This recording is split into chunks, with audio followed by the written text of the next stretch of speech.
Hello, and welcome to another bonus episode of Once Upon a Crime. We've just got all kinds of extra goodies for you this month. I'm really excited to bring you this special episode in partnership with CrimeCon UK.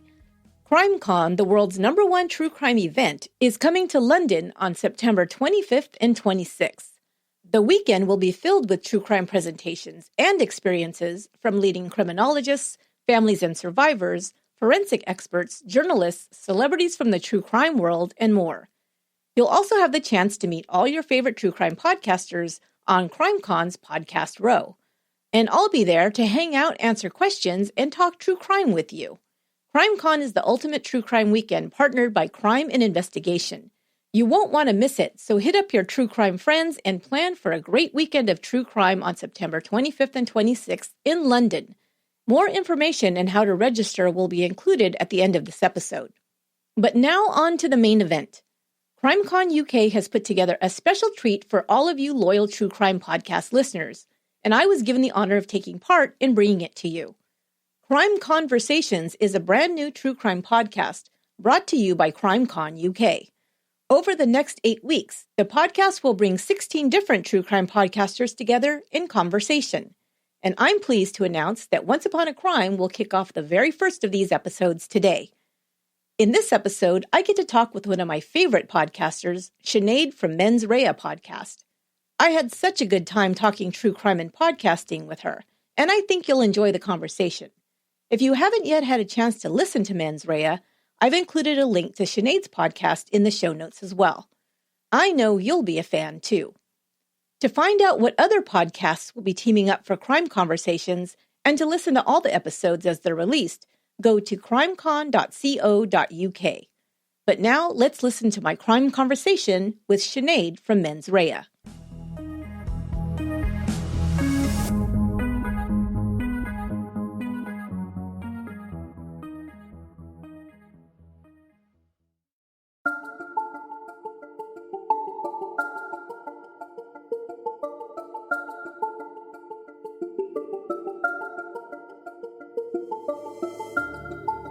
Welcome to CrimeConVersations, the true crime podcast brought to you by CrimeCon UK, the ultimate true crime weekend. In the lead up to CrimeCon in London on September 25th and 26th, each week we're bringing two of our favourite podcasts together to find out more about their fascination with true crime. Each conversation will explore subjects including how they got involved in true crime, the cases that have stuck in their mind, the process behind their podcast, and what they think makes a great true crime show. We'd also like to say a big thank you to all those true crime fans who sent questions to ask our guests. To find out who we'll be featuring on the podcast across the season, and for more information on our London event, check crimecon.co.uk or visit our Instagram page at crimecon_UK. Hi, I'm Sinead, host of the Mens Rea Podcast. It's an Irish true crime podcast set in the courtroom. Hi, I'm Esther, host of Once Upon a Crime. I like to say that Once Upon a Crime tells the story behind the story of real-life crime. While researching each case, I work to uncover details to tell a compelling story and also to provide context to understand why these crimes happened. So, Sinead, I was really interested when I found out about your podcast because I think we have some similarities as far as the kinds of podcasts that we host, which are basically telling a story from beginning to end, and it's a narrated one-host podcast. So my question to you was, when did you first realize you had an interest in true crime, and then what triggered you to start a podcast about it? I think the interest has always been there. I think I get it from my mom, like a lot of people do. I think there's a lot of women who are into true crime, and it's because their mothers were into true crime. I grew up in the US, so I remember like 60 Minutes and 2020 being on. And then when we got older, we'd sit and watch like all of the true crime shows, like not just the Forensic Files, but all of like the CSI and the Law and Order and all of that stuff. And the first time I ever listened to a podcast was Serial back in 2014, I think it was, that I listened to it. And I was instantly hooked. There was kind of a story that I wanted to get to the end of and figure out. And there's really no end to that story. So I ended up listening to more and more podcasts, trying to figure out the answer to the questions that show had raised. And then I discovered that there was this whole other world of indie shows about true crime had just kind of kicked off. So I remember stumbling across Generation Y and thinking Sideways and Already Gone, and your show, Lainey from True Crime Fan Club, and all of these other shows. And I had this moment where I was listening to Nina from Already Gone, where one of her dogs shakes in the background. It was a really early episode, but you could hear her dog like shaking or scratching. I'm like, she's in her house. She does this from her house. She doesn't have a studio. You know, she's just a woman out there doing this. Two things kind of struck me at the same time. One, that I wanted to hear stories that were closer to my home, and two, that you could do this anywhere. So I kind of sat with that for a bit until, you know, if not you, then who moment hit. And I decided that I was going to make an Irish true crime podcast. And when I started, I didn't know if there was going to be enough Irish crime. So that's why I cover the UK as well. But as it turns out, there's plenty of Irish crime to cover. And I remember, reaching out to you at the beginning, and podcasters are just such friendly people. So it was, with all that support there, it was a good decision to make. I'm so glad that I made that decision. But it was definitely like listening to the likes of you and Nina and Lainey and all of the other women in true crime that made me feel confident enough to do it. How did you end up with your show? You know, it's funny because your story, your origin story, as we call it, is kind of piggybacks onto mine, because I've also always been interested in true crime. I picked up my first true crime book when I was in high school, and that was Anne Rule's The Stranger Beside Me, about Ted Bundy. And I was just fascinated with basically the psychological profile of a serial killer. And I got really interested in that, and even to the point where I ended up going to get a degree in correctional psychology, which was basically counseling people who had been incarcerated, committed crimes, had been, on troubled people. But it's always been about picking the mind of somebody who we would call a criminal or a perpetrator, and finding out what makes it tick. So I had really thought about doing a true crime podcast for years. I actually started podcasting back in 2012, and there wasn't really much out there. I was listening to like news podcasts and, that kind of thing. Didn't even know about true crime podcasts, which there were only a couple, I think, at the time. So I knew that when I was podcasting, it was just to learn how to do it, because I liked podcasts, and I thought, I wish I could, do this. It seems like a lot of fun. So I just kind of started a little hobby podcast, and that folded after about a dozen episodes or something. And then I thought, I really like podcasting. If I was really going to do it for the long term, the only thing I can see myself really being interested in is true crime cases. But I thought, who wants to listen to that? That's, I didn't even know anybody at the time. It's funny when you're like a person who follows true crime, it's like, you don't go around saying, hey, I love true crime. At least you didn't then. Now it's like, okay. But then it was like, you were just hiding in the closet with your little true crime books. Right. So now there's clothing lines dedicated to everything. There's everything. It's too much. But then it was like, okay, well, who's going to want to listen to this? And like, I went ahead and started planning it, because I figured if I'm going to do this, I want to do it right, whatever that means, because there was nobody teaching it. There was nobody that I could reach out to say, hey, how do you do a true crime podcast? Or how do you do a podcast even? So I really had to figure it out piecemeal. And so that took me some time. And then I started thinking about, what would I want the show to sound like, and what kind of cases would I cover, and how would I cover them, and all of those things, the format. And as I was getting ready, I was actually starting to write the first episodes, Serial came out. Then I realized, just like you said, these people, there were millions of people were listening to this podcast. They were so, into it. I thought, oh my gosh, there are people that want to hear, this kind of content. And the second thing that I realized is Serial ended after like 10 episodes. So I thought all those people are going to be looking for more true crime content. Yes, so we I were. better get this thing done. I better get it out, you know? So that's when I really started working in earnest to get it going. And I launched in June of 2016. It was a few months later than I thought. I think it was just it was just kind of like the factor of like, can I really do this? You know, it was just that self-confidence factor that I was lacking at first. But I put out my first 3 episodes in June of 2016, and it took off like from week 1. Which I really didn't know because, of course, I didn't really know what downloads were. I'd be happy to get a couple hundred people listen, you know, that kind of thing. But I thought that's going to take a while. People got to, I don't even know how they're going to find it.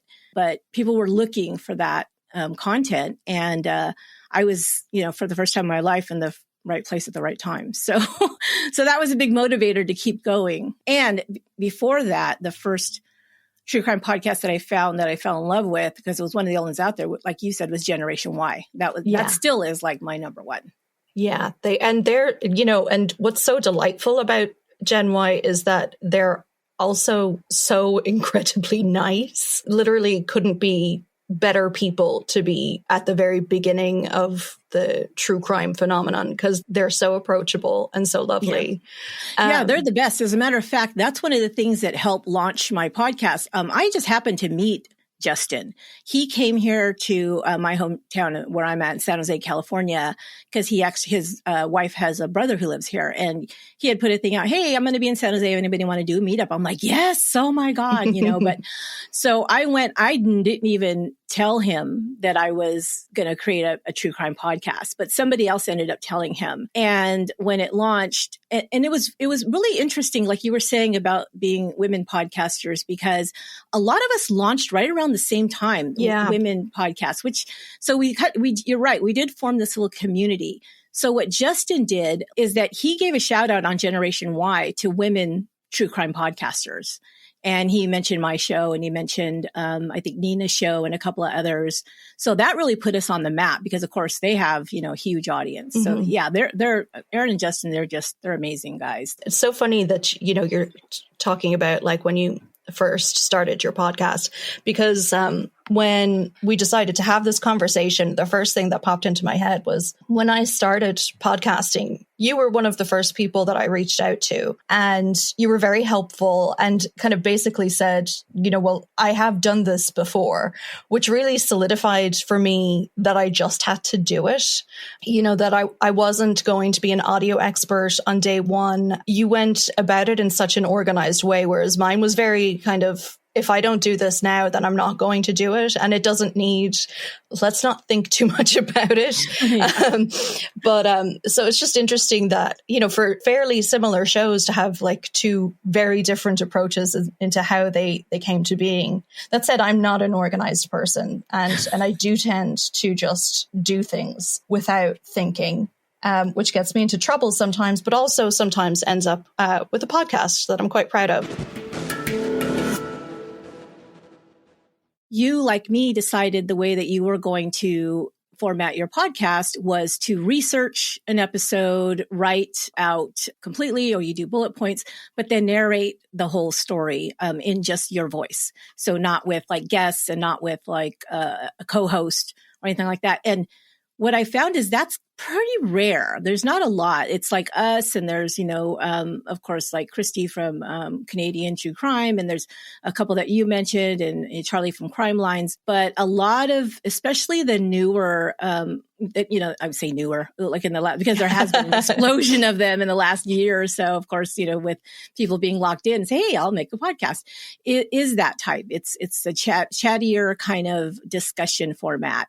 So why did you decide to go this way? And what is your process for creating an episode? The show is the way it is kind of because of necessity. I'm a bit of a control freak, and I knew that if I asked a friend to help out, I love all my friends. If you're listening, I love you to bits. But I knew that there would come a time where someone was unavailable, or something happened, and, very understandable things. But I knew that one day it would get put off, and then it might never come back again. And I didn't want that to happen. And I also, it's a huge commitment. I didn't really want to ask any of my friends, listen, do you want to host a true crime podcast with me. I didn't know there were secret true crime fanatics in my friend circle that I wasn't aware of. So it ended up just being me. I love researching, so I was happy to do that. And with that in mind, the show kind of takes a certain form because it kind of forms itself around your personality. Like there were a few things that I tried at the very beginning that just didn't work. Like funny quips. It's very difficult to be funny in a room on your own. That was never going to happen. And then because of the way crime actually works in Ireland, it can be quite difficult to research. So one of the big differences between the Irish legal system and the legal system in both the UK and in the US, and of course that varies from state to state over there, is what information you have access to. So in Ireland, you can't put in a freedom of information request for a trial transcript. That's not open to the public. You can't get cold case files. The police aren't going to talk to you. Lawyers aren't going to talk to you. The people involved in the crimes aren't going to talk to you. So kind of by necessity, once you rule out that co-host, it's a fairly solitary thing. So my weeks are quite solitary. And I think actually it suits me. But I sit at my computer and I pull up old newspaper articles, and I could have 200 newspaper articles to read through. And I pick up every single one and I look at it and I figure out what's the actual information in that. And that goes into a research packet. And then I make that into a narrative script and read it out as best as I can. There's a lot of things that I'm sure other people could do better, but I'm the one doing this. So, I mispronounce and I get things wrong and all that stuff. But, most of what I do is the research. And then I spend maybe 2 days recording and then editing. I do all my editing myself as well, which was at the beginning, audio editing. I hated it so much. Gosh, it takes so long when you're first doing it. It's so long. It still takes me forever. This weekend, I was finishing up an episode and the script itself ended up being 17 pages long, not including the sources. So I think I had 4 pages worth of sources for it. So I ended up with a 2-hour raw audio file. And I generally, if it makes it into the script, I don't cut things. So I just have to go through and make sure that you can't hear cats scratching at the door. There isn't long pauses. There's no flubs. It takes me 10 hours to do it. It takes me forever. But the only upside is that I like to watch a movie or something while I'm doing it. That probably makes it longer, but it's a more enjoyable experience. Listening to your own voice, man, it's not the best. Yeah. You get used to it, I think. But yeah, at first it's really it's just it's such a chore. And you're right. The audio editing, one of the things people used to ask me, how long does it take to audio edit? I said, think about, and it sounds like, it depends on the person. But for me, when I got really fast at it, it was for 1 hour of recording, it would take me 3 times as long for every hour of recording. So yeah, or 4. So maybe it'd be 4 or 5 hours to audio edit it. And I have found some shortcuts. So I'll talk to you about that off script. We'll email. That may help because believe me, that is too long, girl. That's torturous. That sounds torturous to me. Yeah. And I do remember the first few episodes were just, oh gosh, it felt like I was sitting here for, days just editing. And it's so funny. I look back at my first episodes, which I just recently did because I just hit episode 200. And so I look back at episodes 1, 2, and 3, and I swear I thought those were so long and so detailed and it took me so long to do. And I look back and they're 20 minutes. Are you serious? I thought they were 3 hours long.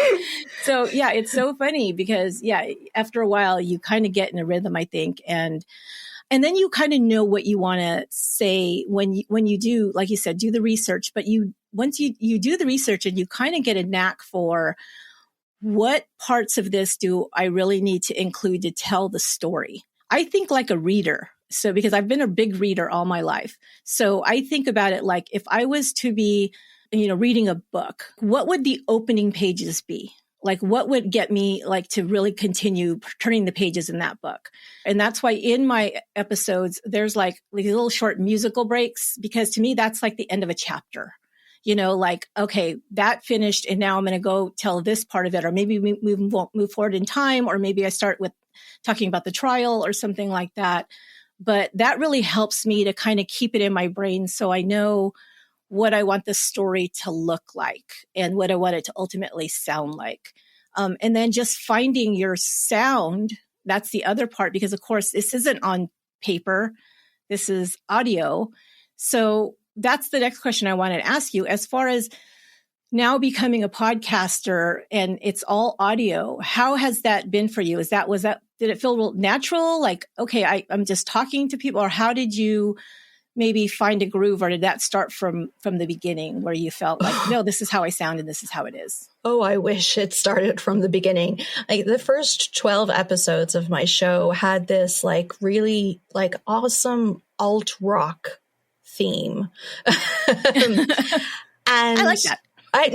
Because I was like, well, I'm going to put myself into this. Mm-hmm. And I want this to really represent like what I'm like. And then I realized that I'm only a little bit like that. That might be what I want people to see, but that's not actually all of me. And at the end of the day, these aren't my stories. These are other people's stories. So it's not actually about me. It's about the tone that I want to set for those stories. And listening back to those first episodes and looking through the scripts, they're very personal tragedies for people. They're somber. Most of the story takes place in the courtroom. It's quite stripped back. I don't give any opinions really of what's happening. And, I realized that it needed to sound like that too. So there's no dramatic music at all. There's no music throughout my show unless there's a bumper for an ad break, which will tell you that it's coming up, rather than going straight from a police investigation into an ad. But I realized that, the tone of the show was stripped, like the bones of that stripped back show were already there. And I was kind of trying to make it be something that it wasn't. So once I kind of got over this notion of what I had intended to do and let it just be what I had made it, then it all started to work a lot better. Because as I said, I didn't start out organized. I didn't start out with a plan or notion really of what I wanted it to do or be. Yeah, I let go of that bit of trying to want to put my own personality and stamp on it. I think there is still a bit of me there. Like I do have a vaguely legal background. That's why we talk a lot about various laws and legislation and a bit of constitutional law or European law in the episodes, not a whole bunch because it's still a narrative and I don't want to bore people. But, there's still touches on that. But, it kind of became what it needed to become. And, I'm proud of it. Yeah, that's kind of the process is you start to find your voice and feel like you get a groove, I think, and you start to feel more comfortable with it. And that is usually when you're really being true to, just how you are and bringing yourself to the podcast as a real person. But it's funny because it was kind of the flip for me. When I started, I thought, I'm just going to do bullet points and then I'll just talk. And I'm like, no, because, the audio editing takes forever because there's lots of pauses and ums and ahs and, all of that stuff. So I figured, no, I have to write it out, which is so funny because when I was in college, I thought, I'm so glad when I finish college, I'll never have to write another paper. Now I write a paper every single week for the podcast. Preaching to the choir. It is so fun. Like, because I always liked that bit of college, like writing papers and things. But, it is exhausting when you have like the equivalent of like here, your final year paper. Yeah. Like I wrote my thesis in college was shorter than like this week's episode. And it took me 3 months to write. Yeah, you get really fast at it, because like what you want to say. So that was one of the things. So when I started, I wanted to be very professional and, just stick to the script and, all of that stuff. And I did that for a long time, but it was harder to record because I think, like you said, I was trying to be, put myself across as this thing, and then later on. So what happened was I have naturally kind of a sarcastic kind of personality. So, of course, I didn't bring that in. I wasn't making jokes or any of that kind of stuff. But there were some cases that I covered where you get to a point and it's just such a ridiculous detail that I couldn't stop myself. Like, I'd be like, oh my God, are you serious? Like, it would be things like in a ridiculous defense that the perpetrator had, said, why this happened or an excuse, or why it couldn't have been him, and it's like, please, it's so obvious it was you, that kind of thing. Yeah. And so I would kind of do just a short, like, excuse me, or whatever. I couldn't even help it. And people really said, oh my gosh, I love that. Because, before we got none of your personality and now we kind of see it a little bit. And it makes us, because I think the audience does want to know you a little bit, and they might get that just from the way that you speak and so I've kind of realized that what I needed to do was tell these stories in a way that still was respectful of, because like you said, it is, something tragic, but also that brings the listener in so they can feel kind of like how you're kind of grasping it. And so when I started doing that, it really felt more like me. It seems like we kind of came to the same conclusion, but in a different way. Yeah. Like, it is funny when you come across those like WTF moments in crimes. There's one I will never forget in the Scissor Sisters case here, which was two sisters and a mother who brutally murdered a man in a tiny flat in Dublin city centre. Then they chopped up his body and dumped him in the canal. But before they did that, it's such a kind of typically Irish moment that I had to include it. They stopped and they went and bought like bleach and black plastic bags and things, but they also bought something called a chicken fillet roll. Like they went to the shop and bought like a breakfast roll with sausages and chicken and sauce and stuff. Like it just, one of those moments where, it's not super relevant to the story, but it also it is kind of interesting has, though. Yeah, like it really? Has to go in there. Like, I'm sorry you did what? Like, let's get some duct tape and some black bags. Oh, and yes, I desperately need to get something from the deli counter, like, yeah. So, and that's the thing that's so interesting, because you're kind of showing like a little bit of the thought process of perpetrators that if we think about, we can't relate to them at all. No. You know what I mean? But in things like that, we're like, that is almost like something a normal person would do, but this is a very abnormal situation and, pretty gruesome. So what were they thinking? So that's the part that really, for me, that I would definitely pull that into the story, because it really makes the story interesting. It's just these little portions of just, human psychology or human personality that we say, oh my gosh, this is crazy. Just continuing to live your life while you're in the middle of disposing a body.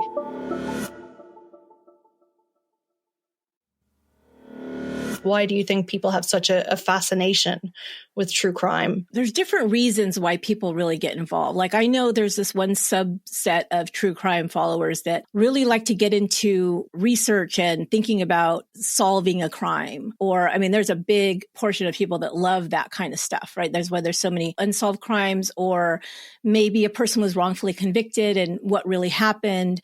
So that's one type. And I don't do unsolved crimes for the most part, because I want to tell a story from beginning to end. And I also do the way I do the research. All of the crimes that I do are mostly from the past. I don't have anything super recent, because it really has to have been resolved already. So that, kind of informs like what I choose. But I also think that that's one subsection, but I think there's other people that just are so fascinated, like, how does this happen? Because we live our normal lives as just humdrum, go to work, make dinner, pay your bills, take care of your kids, whatever. And how does something as out of the ordinary as, murder or serial murder or kidnapping or of these types of crimes that are not ordinary, not that anyone could say is completely ordinary, but you know what I mean? Like something that we say, oh, that happens all the time, like a robbery or somebody breaks into a house or whatever. But we're talking about some of the worst, right? And that, I think, people just kind of want to look at it and say, what could cause that to happen? And could that be something that could happen to me? That is a definite reason I think there's so many women. The biggest population of true crime podcast listeners are females by a long shot. Most of the stories we tell, we're talking about relationships. We're talking about, usually it's not maybe stranger danger. Most of the crimes that we come across, I think, somebody, it's like somebody in your family or somebody in your community or something like that. And they want to know, like, could this happen to me? Or I think that's always in the back of our minds, especially as women. Like, how do I keep myself safe? How do I keep my daughters, my granddaughters safe? I need to be aware of this, which I think is a good thing, because when you think of violent crime, we like to keep our head in the sand and think, well, that could never happen here. But I think we know that it can, but we just don't want to see it. So we don't prepare ourselves for anything that could happen. And it's really, really important for everybody, and especially women, to always be aware of your circumstances, aware of maybe red flags in a relationship or something like that. And, keep yourself safe. So I think that's another part of it. At least that's a lot I hear from listeners. Yeah, I think the women in true crime idea is just, it's really fascinating, because I think, for one, as women, we've been kind of socialized to be aware of our circumstances, what we're doing, be aware that, something bad could happen to you.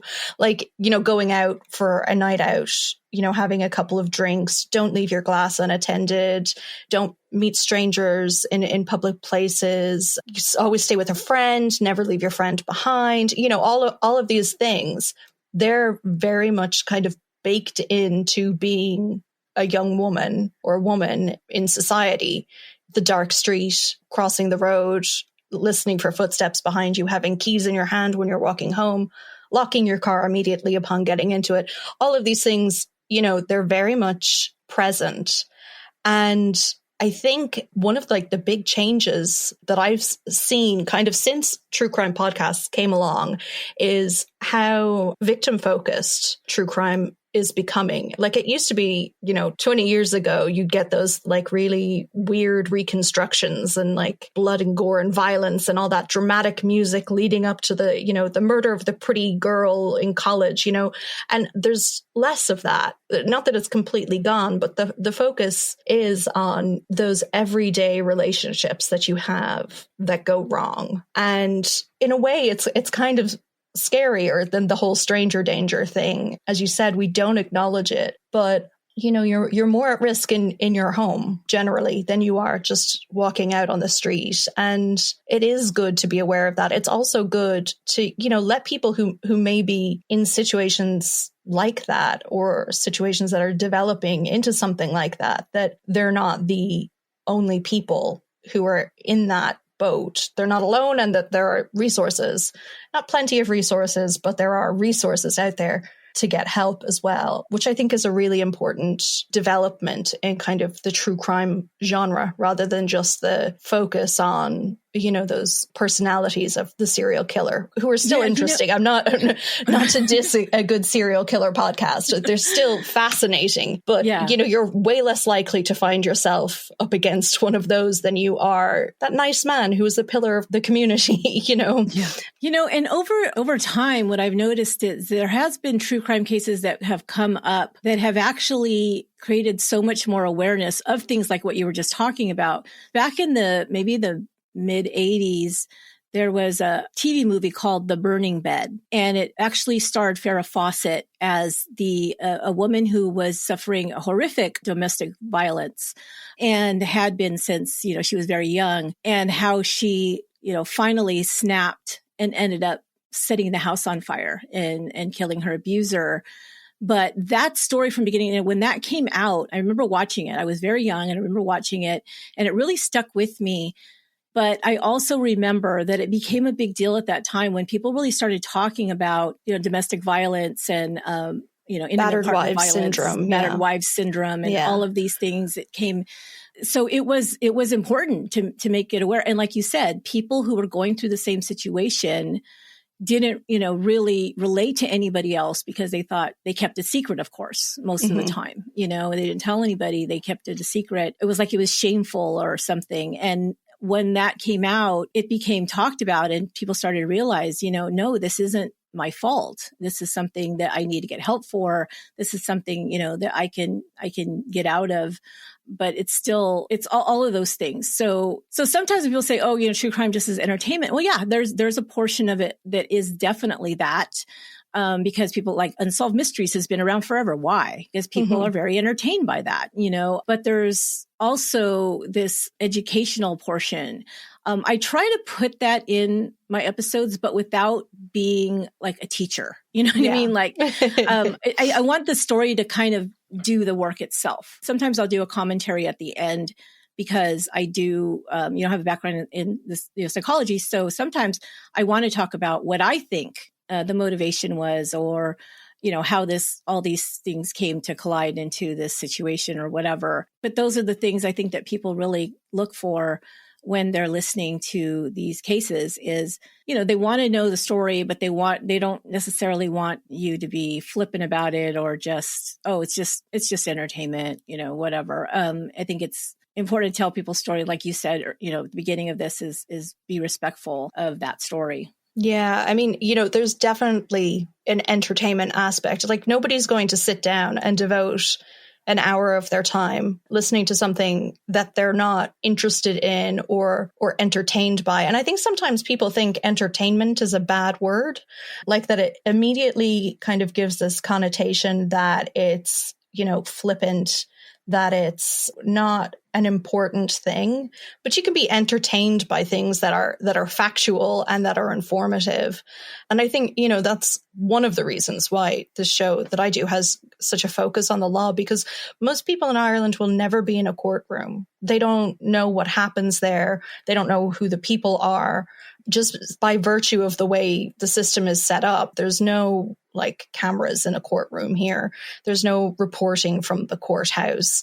You'll get little snippets in a newspaper, but it's not often that those snippets get put together into a narrative context. And some of those cases really touch on important societal developments and developments that lead to changes in society and in the law, like the intimate partner violence. Like it was just last year that Ireland passed a law about coercive control in the home, which is related to kind of domestic abuse and intimate partner violence.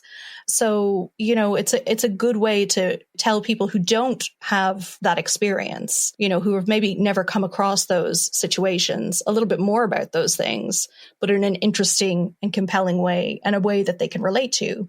Because, these people could be the people down the road, who are their friend from school or any of those things. So, yeah, I do think it's important. I was once asked at a conference, do you not feel bad that you're making entertainment out of, someone's story? And it's like, well, yeah, I do struggle with that occasionally. Who am I to tell these stories? But, I do think that they need to be told. They are really tragic moments in people's lives, but we're all human at the end of the day. There's nothing to say that one of us won't experience something like this, and to know, that you're not alone in that. And one of the things too that I wanted to say, listening to your podcast is that you do one of the things that I do is to try to get the story right. Is to really dig for those details to get the story right. Because one of the things that I do hear from people who are family members of victims or victims themselves is that their story, when it came out, when what happened to them came out, that there was so much misinformation about it. And it made it even worse for them because it's like they didn't even get the name right. They said that was her boyfriend. That wasn't her boyfriend, or that kind of thing. And it really, I have gotten some messages. And it's always like, when I see a message, it's like, oh, you did a story about my uncle, blah, blah, blah. I'm like, oh no, that moment of absolute fear, total terror. Yeah. And I've gotten nothing but wonderful thank you. And so grateful that you told the story right. And somebody even said, we're going on the 20th anniversary of this crime that happened. And it was like some big news program was doing a story on it, and they said, I'm going to connect them with you because you got the story right. I'm like, wow, and they're talking to me. These are journalists and stuff, but so I thought that was really interesting. And the funny thing is about that message that I got was from the family member of the perpetrator, not the victim. And I was like, she's like, oh, my so-and-so in my family was the guy that was now in prison. And I'm like, oh no. Like, and she said, how did you know those things? Because you really told a well-run story where you can see how he got, hooked into this crime. And, he really wasn't a bad guy, but he did a really bad thing, and he is where he's supposed to be. And I just want to say that you told the story right.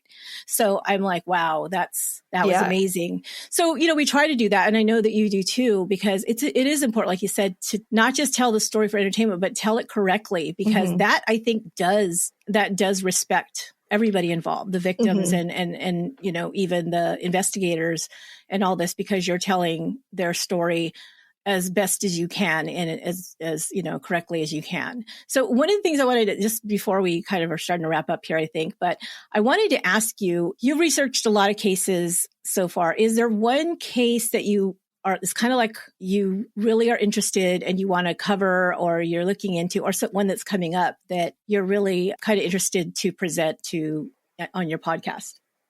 There is one case that I have been putting off and off and off because I want to do it so much, but I want to do it well.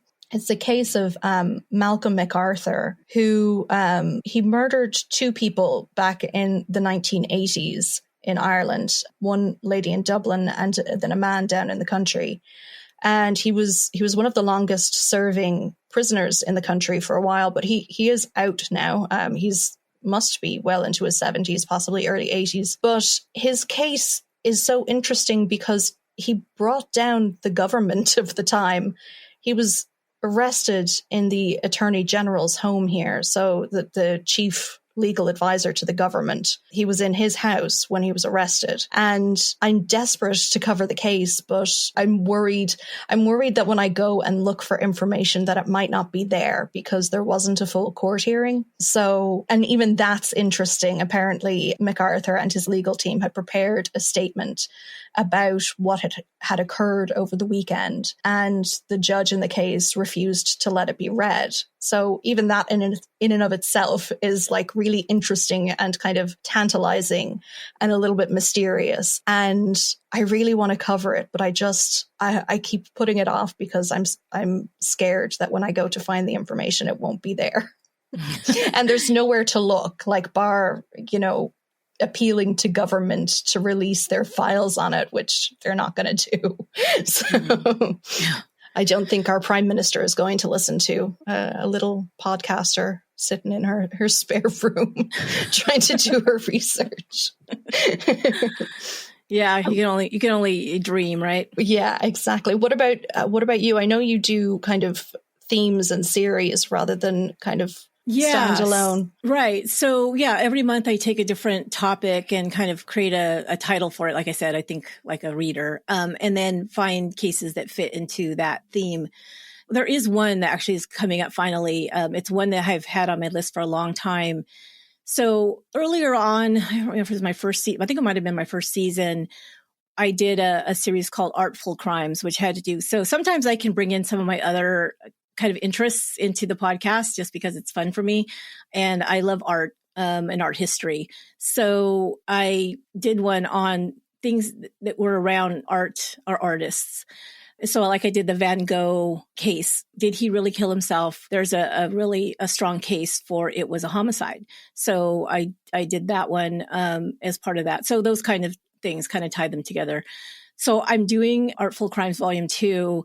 It will be coming up in a couple months. And I'm doing a case that has to do with the architect Frank Lloyd Wright. Now, a lot of people don't know that the setting of one of his homes that was one of his beautiful arts and crafts style homes that he built into the side of this beautiful landscape was the site of a horrific massacre that I didn't know about until I read this detailed biography I can't remember, maybe 20 years ago. And it stayed with me because that scene was just so crazy. And I thought, and I don't think anybody, so every time I ask somebody like, did you know that such and such, and they're like, what? No, did that happen? So only people that are really into, I guess, like Frank Lloyd Wright or even would maybe know that. But, most people know who he is, especially here in America. I mean, he's a very, well-known architect, and he's got a lot of very famous, houses that he built around the country here. But yeah, that story has, like I said, stayed with me. And when that happens, I know I have to cover it. So I am already fascinated. Fascinated. I'm going to have to stop myself from Googling now so that I can listen to the episode when it comes out. But that is you would be, you're going to be, it's mind blowing when you do Google, like, you're like, what the, no way. So yeah, it's one of those ones that just stays with you. It's like the John Bonet thing. I think it stays with people for some reason. That's just one of those ones that stay with you. And people have such an endless fascination with it. So I find these little ones that are kind of not as well known. And I try to make people as fascinated and maybe talk about those as well. So, yeah.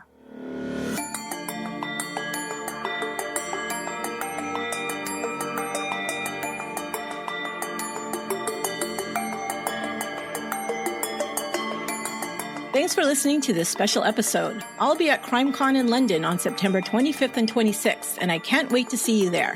Tickets are on sale now. Go to crimecon.co.uk and use the ticket code ONCEUPON21 to get 10% off your registration. See you in London.